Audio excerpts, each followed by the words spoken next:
Welcome back to my YouTube channel. This is me again, your mommy cat nagbabalik, and this is my vlog number 9!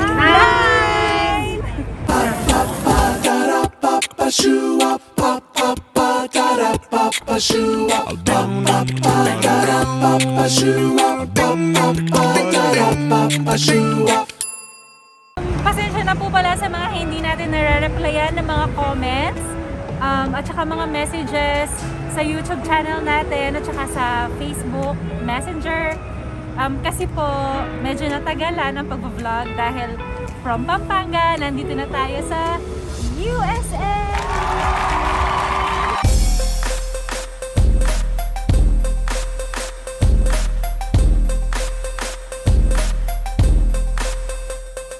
Nakakadalawang vlog pa lang tayo.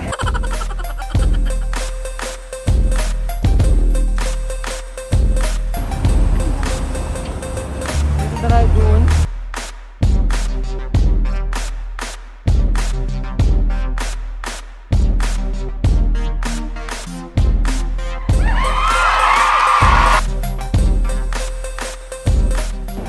Yung umakyat ka na hindi pala dapat, tapos na-realize mo, ayan, balik. Ang dami ng security personnels nila dito guys, ang daming staff. So hindi ka maliligaw, talagang i-guide ka nila kung saan dapat pumunta.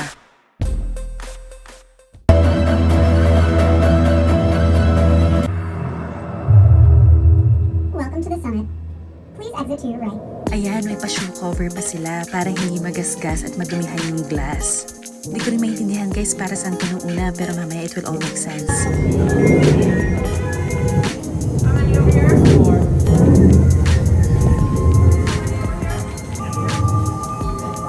Elevator pa lang guys, puro salamin na. Oh, so exciting!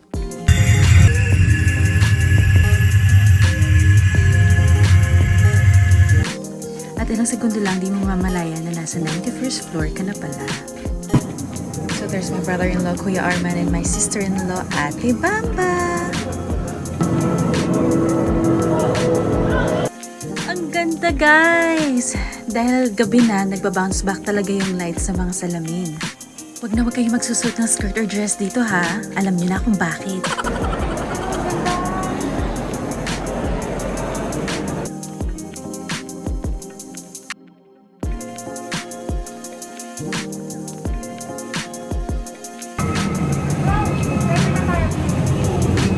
Ang daming mga art installations dito guys. And multi-sensory experience talaga siya. Tingnan nyo, nag-enjoy ang lola nyo, di ba?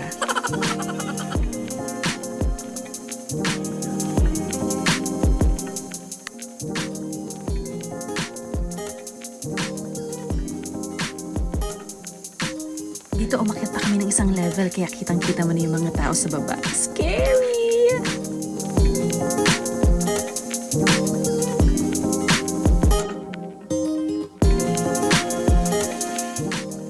Favorite building of them all. Ang ganda talaga niya.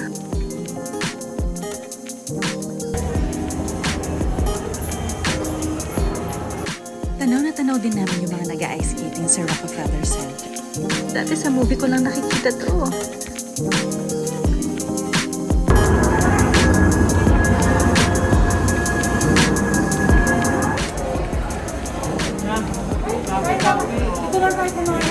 Dapat dito na kami kakain pero it ended up nagpa-picture lang ako. Pwede rin lumabas dito guys pero sobrang lamig so dadaan lang tayo. Feel na feel ko ang vibe dito parang nasa Aqua Lounge lang ako ng Marriott Hotel.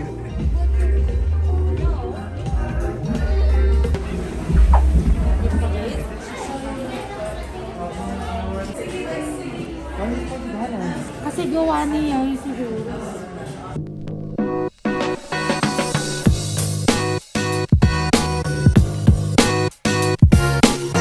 Each one of the wristbands that we scanned, right? You now all have it in your phone. So you just scan the QR code from your wristband. Oh, from my wristband. Oh, okay.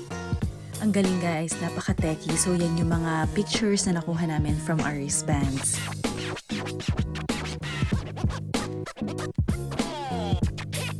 Ayan guys, dyan na nagtatapos ang aming Summit Vanderbilt experience. Kung matatakutin ka sa heights, well, face your fears!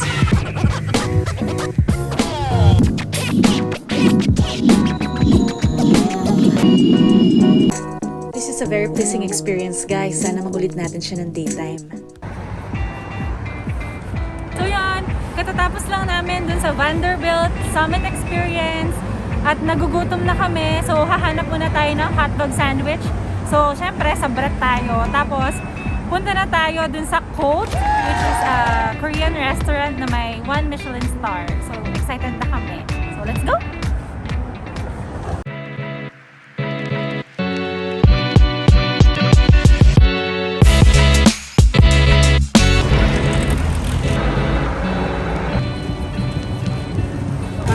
Kakainin ha? Oo, promise kuya, isang hotdog lang.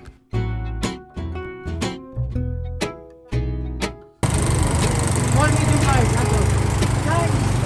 Large. Two of them.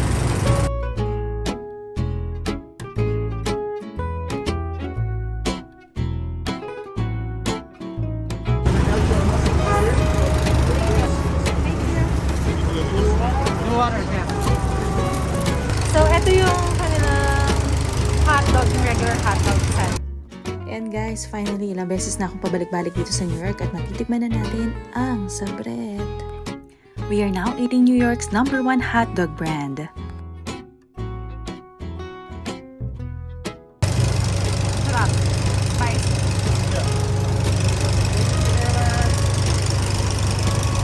No, that. Akala nyo hahatian ko siya, no? No way. Ubusin ko to.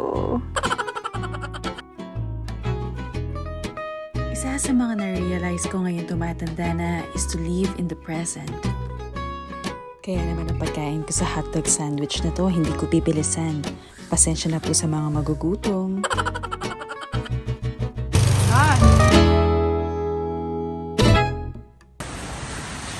Ayan guys, naglakad kami ng ilang blocks sa ulan, but finally we're here!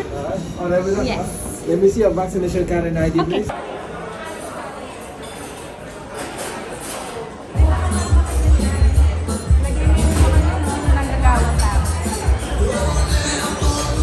Order tayo.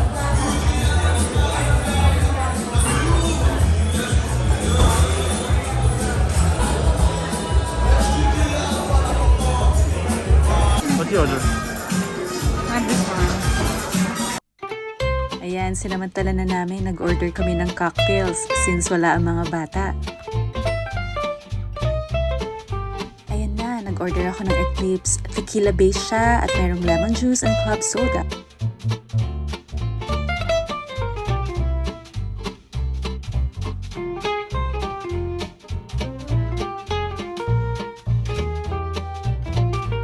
Naghintay lang kami ng few minutes for our table and then she happened. And I believe malaki ang impact ng server mo sa overall dining experience and we're so grateful na siyang kasama namin that night. And you'll know why in the next few clips. Fantastic. I will give you some time to explore the menu. I would like to give you 3 pointers just to kind of get you going in the right direction. So essentially there are 3 ways you can order your steak. You can go a la carte, choose the steaks yourself. You will find all of our steaks 2/3 down the menu. The second 2 options are tasting menus. We have the butcher's feast, and then we have the steak omakase. So if you are looking for variety, but you still want to be able to select some items yourself, the butcher's feast is a really great place to start. Each of you will receive 8 ounces of steak spread out over 4 varieties, with flexibility for a group of 4 to add an appetizer or a savory accompaniment. If you want, maybe you want to add an ounce of A5 per person. There's room to do that, so mix and match with the butcher's feast. If you are looking for a little bit more of an elevated experience, even more variety, we do have a true omakase menu. So that is what we decided to get. 2/3 down on the left-hand side, you will see. This is 2 appetizers, 7 cuts of steak, and a noodle dish at the end of your meal. If you are interested in this option, let me know and I will walk you through it. Okay? Do you eat bacon? Yeah. Is that okay? It's more like a pork belly. She's pregnant, that's why she's wary of the casino. Otherwise she'll eat them. That's actually good to know. So the second dish is filet mignon tartare topped with caviar. I'm assuming you'll want to stray from raw meat. I will substitute a couple things for you. Please, yeah, thank you. No problem. Are we trying to stay away from like seafood or fish? Can you eat shrimp? Like, what is your preference? Well, I'm fine with seafood, just not anything raw. No raw today. Okay. Excellent. All right. Do we have, so other than that, does anyone have any allergies or aversions? Oh my god. Thank you. Anything you don't see, we can do any mocktail. So if you want like pina colada or like a margarita, whatever, we can come up with something like it. Of course. Oh, grabe talaga yung service. Ground yun, ibang-iba. Customer service pa lang, iba na. Kasi binabayaran ko rin dito, sir. Yeah. Hindi lang yung May Michelin star sila. overall experience. That's yours, baby. Korean style bacon, pickle jalapenos, Korean mustard. Fisherman's welcome, freshly broken oysters from Washington State, topped with fresh uni, garnish with lentas. Right. Thank you. Baby, it's fresh uni and I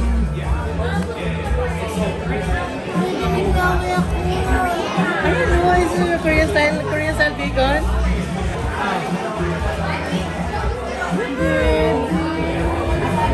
Oh yeah, naka na. Naka. Cheers. Yeah.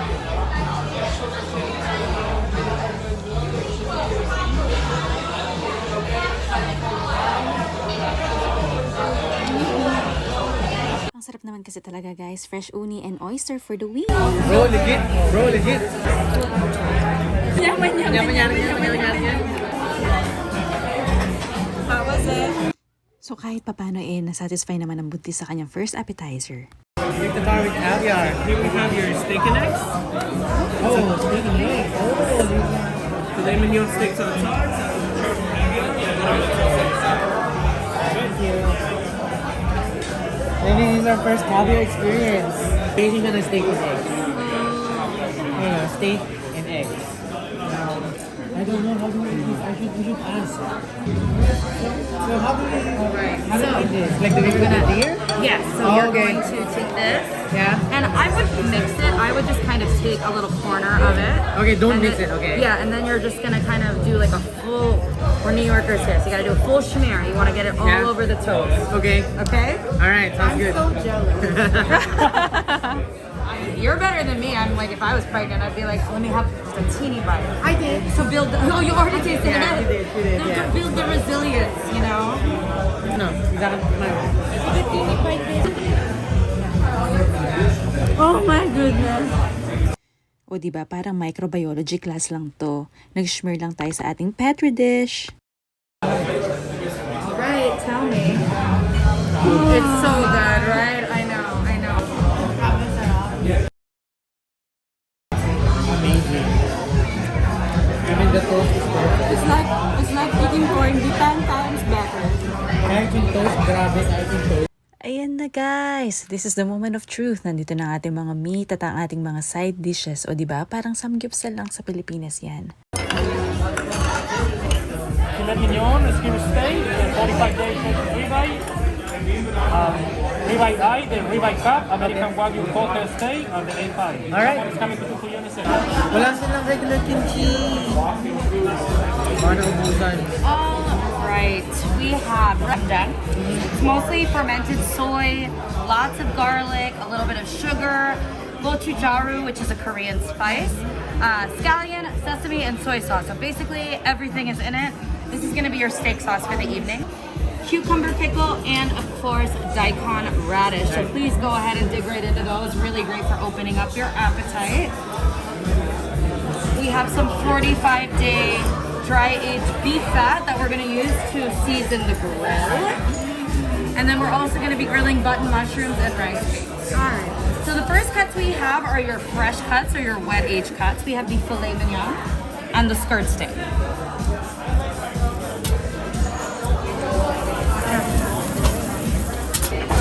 What's that? Ano yan? Scallion salad.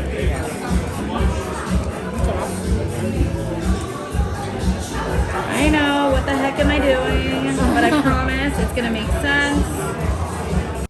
Nakakatuwa kasi very detalyado niyang mag-serve at saka makikita mo talaga na lagi niyang inaayos yung table.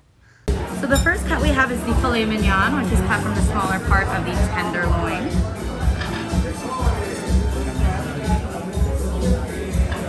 We'll be grilling this alongside the skirt steak.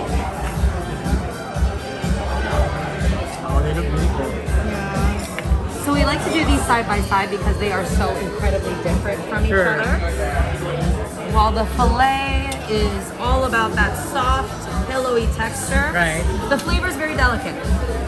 Not too strong, really just about enjoying that easy to bite into cut. In fact, the second course you had that filet mignon tartare. Right. It's the same cut. So you're going to be having it another way. So we do recommend medium rare actually Sure, for sure, yeah. everything. Do you want to do medium maybe? No, medium rare is fine. You're going for it. Good. Yeah. That's the You only have to way. build resilience for the baby. That's the only way to eat steak. It is the only way. Also, this is probably the most trustworthy steak you're going to I get your felt hands bad because I ended up eating a third of their on. You ate the tartare anyway. Yeah. Cucumber eh.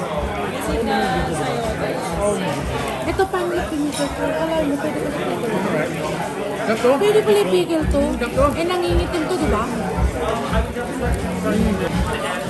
Ibang klase, no? Meron siyang ibang distinct na lasa.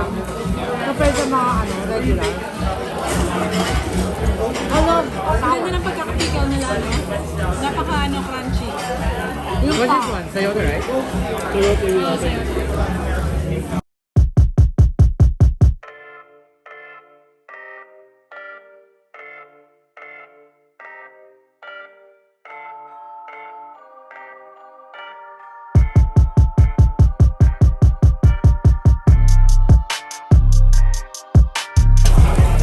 That looks beautiful.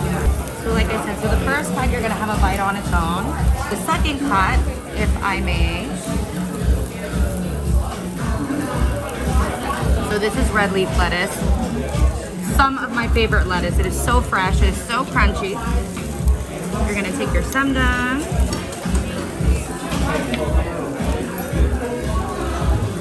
So I like putting it on the lettuce versus the steak because it won't be as salty.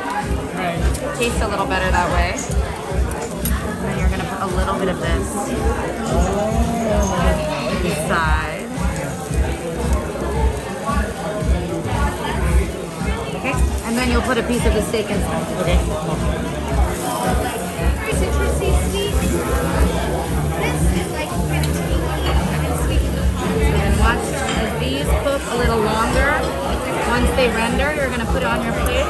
Wait for them to cool, and then you're gonna enjoy the sabaw from the center of the mushroom. So pick it up and you want to drink it. Okay. Are you Filipino? That's why I sabaw. Yeah, sabaw. She said, what'd she say? That's not Korean. So yung second bite nitong steak, sasabi na lang nila. Oo, tikman mo lang muna on its own. Tikman mo lang muna isa lang. Ang sarap nito. This is my favorite. Sarap, di ba? It's so different. No, masarap din to. Ito, ito lang masarap. Hindi ko pa natitikman to. Ayoko yung parang lang. Vinegar. Oo, vinegar na naman siya para pumuti. Daikon. Daikon natin.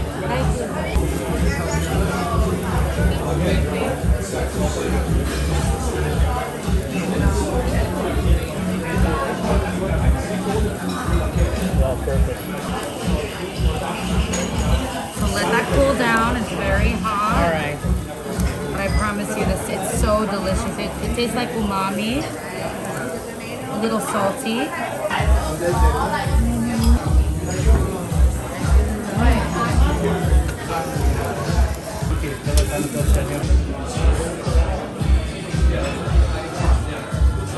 Parang napakalaking ano naman ito. Napakalaking bite. Okay lang.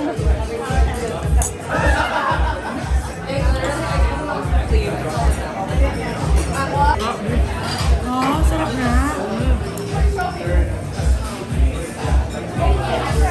Are you eating it? How's it on? Two bites.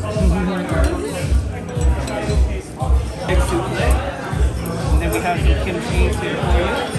Yay, finally. Some cabbage, white radish.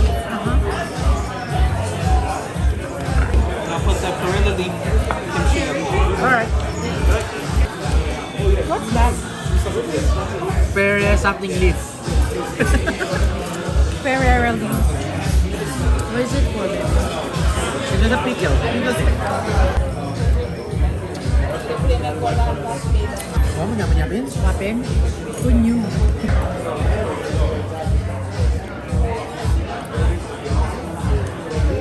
Parang may pagkambiyan. Parang chef wrap sila. Oh, no, parang may seafood, no? Ito, homemade talaga nito. Oo. Pili ko ba dito mga to?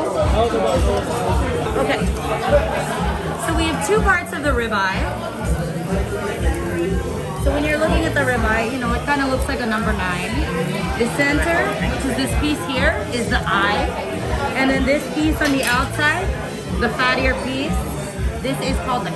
we like to showcase both pieces because they're both going to have the same aged flavor, but this is going to be a little juicier because there is more taba. That's the best. That's the best part right there. So this one is going to taste a little bit like mushroom. You might even get a sense of blue cheesiness or nuttiness with this one.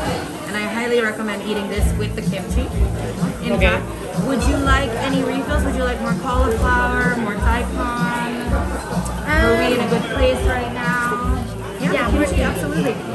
Both of these go really well with these two here. Okay. So, paano din na-age to achieve those flavors? Controlled humidity and temperature. No, yung mushroom and juice. No, parang notes lang yun. Paano nga na yun? This do yung naman. Paano nila na yun? Kasi nagmumold. Nagmumold sa labas yan eh. You're right. I-trim mo naman yun eh. Tatanggalin mo naman yun. Ay, na yun. Nasa ilalim, tingnan mo, bumaba ka dun sa may ano. Pero super tender daw pag dry age. Yung iba butter na. Oh, di ba? Didip mo nila sa butter. Tapos sa kanila yung dry age. He's also Filipino. We have a lot of Filipinos here. Oh, We do. Yeah, our events manager, one of our bartenders is half Filipino. Is it really hard to get a reservation here? Yes. Oh, I just got lucky. I've been trying for... We're from Wisconsin. Oh wow! Oh my And gosh! whenever we visit our relatives here, like I always look for reservations. Yeah, of course. And it's been ongoing since summer. since summer. It's hard. They're even picky about when I can come into dinner. Like we're only allowed to come in on like Monday, Tuesday, Wednesday. Yeah. So like I said, these are both gonna have similar flavors, but this one is definitely gonna be the juicier one. So that is the cat. And then this one is the eye. And you can even see this one has more fat. So see how the top, more of a hard sear versus the grill mark.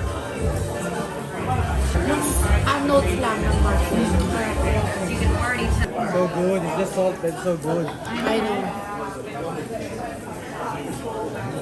A little rice cake for you.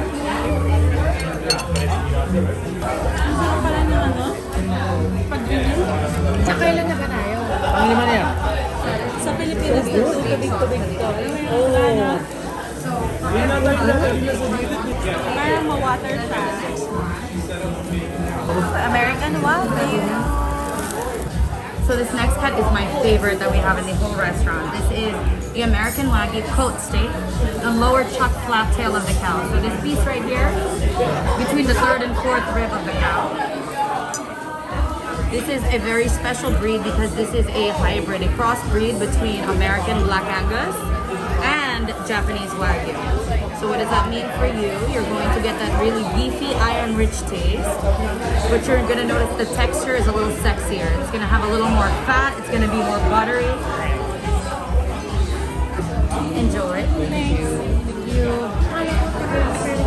Open nyo. Oh.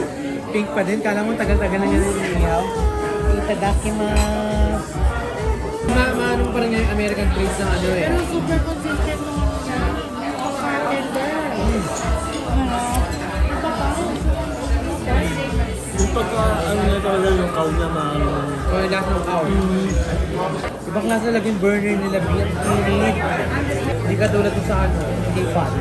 Siguro cast iron yung nasa taas na yan.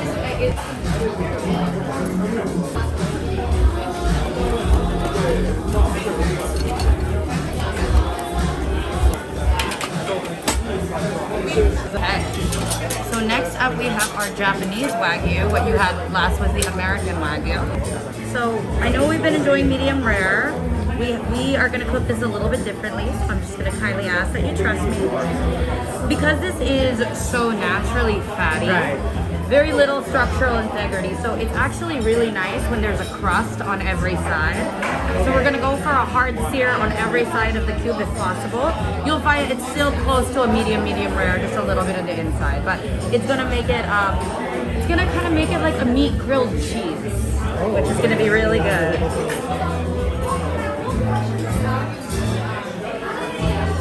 Again, this is our Japanese Wagyu ribeye from the Miyazaki Prefecture.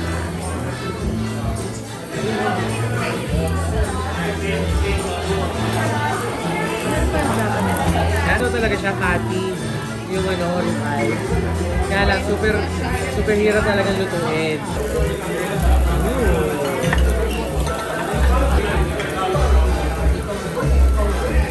Get this bad boy on here.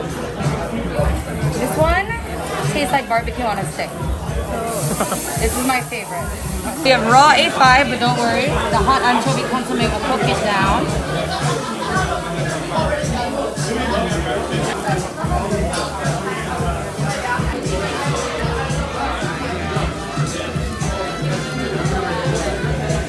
Yeah, that's my favorite. We need to go to the house over there. Saving. Save them for Thanksgiving. Medyo malat yan. Medyo malat. Kumaalat na yung soup nila guys, pero ang sarap pa rin.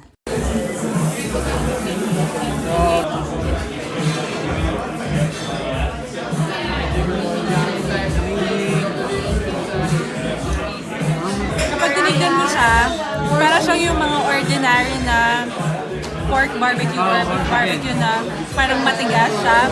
Pero pag kinain mo, sobrang lambot. Dessert time! Caramel lang.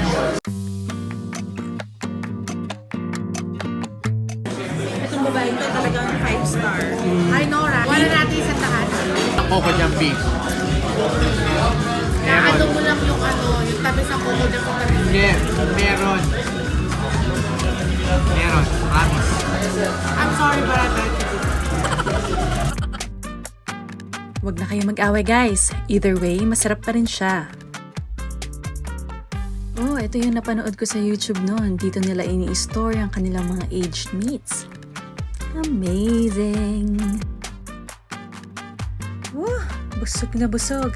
Nasa New York ka and you wanna spend some money to good food and good service, highly recommended namin ang COTE. It was definitely a heightened experience, lalo na kung libre! Thank you, Kuya Arman! Thank you guys for watching this video. Hanggang sa muli!